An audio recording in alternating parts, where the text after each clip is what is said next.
how to fix iPhone apps not downloading. So in order to fix your iPhone apps not downloading, what you can do is first of all go to settings, click on your name right here, and you can slide down and click on sign out right here.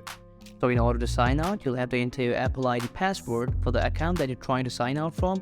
And after you have signed out by entering the password, then you can sign in back again by entering the same password, which might fix your problem. But if it doesn't fix your problem, then go back to settings, slide down, go to screen time right here, click on it, slide down, click on content and privacy restrictions, and make sure that this option right here is toggled off. So what this does is it just allows you to download anything. It doesn't have any content and privacy restrictions. But if you do want to turn this on, then just click on Allowed Apps and make sure that all of these options are toggled on. Even one of the options might cause for the problem to arise in iPhone apps not downloading. And if you have done that and it still doesn't fix your problem, then what you can do is slide down in this settings section and go to App Store right here. Click on it.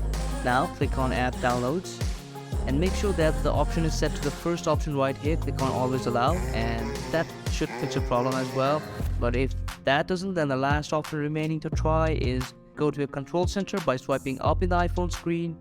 Click on Flight Mode right here, enable the flight mode, which will turn off all of your connections. And then what you can do is just simply restart your phone. Restarting your phone might help as well.